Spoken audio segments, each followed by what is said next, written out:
నమస్తే, welcome to Andhraprabha. నేను Raghunandan.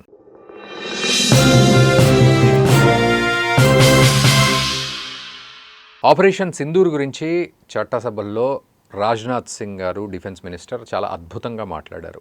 So ఇప్పటి వరకు ఏ రకంగా దాని మీద డిస్కషన్ జరిగినా, ప్రూఫ్ల గురించి ఎవరు మాట్లాడినా ప్రూఫ్లు కావాలి, అసలు ఏం జరిగింది అంటూ. బట్ ఈరోజు మాత్రం రాజ్నాథ్ సింగ్ ఆయన ఇచ్చిపడేశారనే చెప్పొచ్చు. అందరికీ ఒక అద్భుతమైన సమాధానం ఇచ్చారు. అటు మన ఆపోజిషన్ లీడర్స్కి కావచ్చు, అటు పాకిస్తాన్కి కావచ్చు, చైనాకి కావచ్చు, ప్రపంచం మొత్తానికి కూడా ఒక మంచి చక్కటి అఫీషియల్ సందేశమే ఇచ్చారు. సభల్లో ఆయన మాట్లాడారు ఆపరేషన్ సింధూర్ గురించి. సో మతం అడిగి మరీ, ప్యాంటు విప్పి మరీ చూసి పహల్గామ్ అటాక్లో ప్రాణాలను తీసిన సందర్భం మనం గుర్తు చేసుకుంటున్నాం. ఒకవైపు ఆ అటాక్ చేసిన వాళ్లను ఆపరేషన్ మహదేవ్ పేరుతోటి మన ఆర్మీ కూడా ముగ్గురిని లేపేసింది. మనతో పాటు మాధవపెద్ది కాళిదాస్ గారు ఉన్నారు, మాజీ ఎయిర్ ఫోర్స్ అధికారి, faculty, Shreyas engineering college, Nagole. వారిని అడిగి మరిన్ని వివరాలు, లోతైన వివరాలు తెలుసుకుందాం. మాధవపెద్ది కాళిదాస్ గారు, నమస్తే అండి. నమస్కారం. ఆపరేషన్ మహదేవ్ కూడా కొనసాగుతుంది అనేది మనకు అప్డేట్స్లో కూడా అందుతోంది. సో ముగ్గురు టెర్రరిస్టులు చనిపోయారు అని చెప్పి. సో ఓవరాల్గా వార్తలు వచ్చాయి, ముగ్గురు చనిపోయారు. అందులో అతి ముఖ్యంగా పెహల్గాం సూత్రధారి మూసా అనేవాడు చనిపోయాడని వస్తోంది. సో అది చాలా అద్భుతమైన విషయం. ఇన్నాళ్ళ నుంచి వెతుకుతున్నారు. సో అది కూడా మంచి టెక్నాలజీ ఉపయోగించి క్వాడ్రాప్టర్ అనేటువంటి ఒక చిన్న సైజు హెలికాప్టరు, దానికి 4 రాప్టర్స్ ఉంటాయి, రోటర్స్ ఉంటాయి.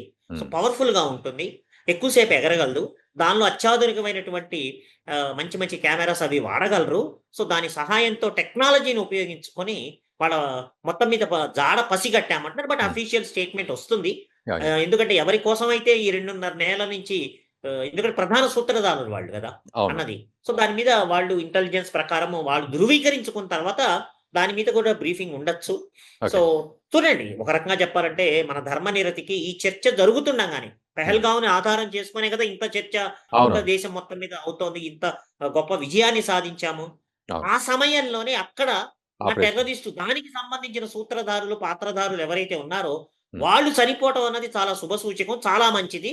అది కేవలం ఏదో యాదృచ్ఛికంగా కాదు, నన్ను అడిగితే భగవంతుడి దయ వల్లే మన ధర్మానికి భగవంతుడు సహాయం చేశాడని నేను అనుకుంటున్నాను. మన పారామిలిటరీ ఫోర్సెస్ కేపబిలిటీ కాక వాటికి అతీతంగా కూడా ఇప్పుడు రామాయణ యుద్ధం కానీ, మహాభారత యుద్ధం కానీ ఎక్కడ చూసినా కూడా ధర్మాన్ని ఆధారం చేసుకునే మనం చేయాలి. ఈ రోజు కూడా మనం ఆ ధర్మాన్ని, నిబద్ధతని మెయింటైన్ చేస్తున్నందుకు చాలా గొప్ప విషయము. ఎంత పాకిస్తాన్ అయినప్పటికీ వాళ్ళని మనకున్న సాయుధ సంపత్తితో ఏవైనా చేసేయచ్చు. కానీ మన పద్ధతి ప్రకారము రాజ్నాథ్ సింగ్ గారు చెప్పినట్టు కేవలము టెర్రరిస్టు, దానికి అడ్డు వచ్చి టెర్రరిస్ట్ ని కాపాడటానికి పిచ్చి వేషాలు వేసినందుకు ఒక చెంపదెబ్బ బలంగా కొట్టాము. వాళ్ళ మిలిటరీ బేసెస్ నాశనం చేసి చూపించాము, మాతో పెట్టుకోవద్దని. ఇది ఇప్పటితో అంతం కాదని చెప్పారు, ఇది మొదలు మాత్రమే. ఇటువంటి టెర్రరిస్ట్ యాక్టివిటీస్ కనుక కొనసాగితే, ఇటువంటి అటాక్స్ కొనసాగితే తీవ్రంగా ఉంటుంది అన్నది నర్మగర్భంగా హెచ్చరించారు. మన శత్రు దేశానికి అర్థమయ్యే ఉంటుందని నేను అనుకుంటున్నాను. కాళిదాస్ గారు, ఫైనల్గా ఒక కంక్లూజన్ ఇవ్వండి. సో దీన్ని, అంటే ఈ ఆపరేషన్ సింధూర్ కావచ్చు, ఇప్పుడు మహదేవ్ గురించి కూడా అంటున్నాం కదా.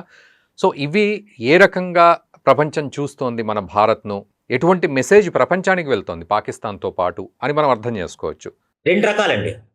మన దగ్గర మిలిటరీ స్ట్రెంత్ ఎక్కువ ఉన్నా మనము అనవసరంగా పాకిస్తాన్ ఎప్పుడు ఇబ్బంది పెట్టలేదు.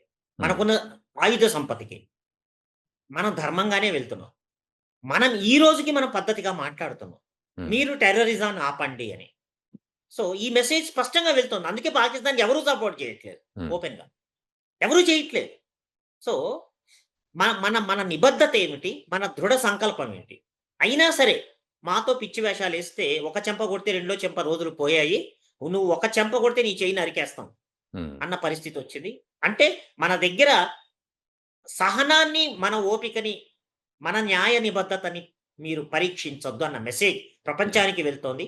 ప్రధానమంత్రి గారు ఆ మాట అన్నారు, ప్రపంచానికి తెలిసొచ్చింది మన ఆయుధ సంపత్తి అంటే. మొత్తం ప్రపంచం ఎవరికి కాలేవండి, అతి ముఖ్యంగా పాకిస్తాన్కి సపోర్ట్ చేస్తున్నటువంటి టర్కీ లాంటి నీచమైన దేశం, అతి ముఖ్యంగా చైనాని ఆయన హెచ్చరించినట్టే నేను అనుకుంటున్నాను. సో మన దగ్గర ఆయుధ సంపత్తి ఉన్నది. అనవసరంగా మమ్మల్ని మీరు టెర్రరిజం ద్వారా 45 ఏళ్ల నుంచి చేస్తున్నారు, ఇప్పటికైనా బుద్ధి తెచ్చుకోండి, లేకపోతే భవిష్యత్తులో పరిస్థితులు ఇంకా తీవ్రంగా ఉంటాయని మీరు అర్థం చేసుకోండి అన్నది చాలా అద్భుతమైన మెసేజ్ ఇచ్చారు. ఈ రోజు పార్లమెంట్‌లో కూడా ప్రభుత్వం అదే మెసేజ్ ఇస్తుంది. ఐ థింక్ రేపు ప్రధానమంత్రి గారు చర్చకి సమాధానం ఇస్తారనుకుంటున్నాను. ఆయన ఖచ్చితంగా ఇదే మాట ప్రభుత్వం తరఫు నుంచి చెప్తారు. ఇది ఒక చారిత్రాత్మక సంఘటన. ఎందుకంటే ప్రభుత్వం కూడా తన ఉద్దేశ్యం ఏమిటి, ప్రజలకు కూడా తెలియాలి ఏం జరుగుతోందో అన్నది. అనవసరమైన రాజకీయాలు కాకుండా అందరం కలిసి మనము 100 మంది, 5 మంది కావచ్చు. కానీ బయట వాడొస్తే మనందరం 105 మంది అన్న మెసేజ్ మాత్రం Yes. ప్రస్ఫుటంగా వెళ్ళాలి. చక్కటి విశ్లేషణ అందించారు కాళిదాస్ గారు. Thank you very much. ధన్యవాదాలు. నమస్కారం అండి. జై హింద్. జై హింద్.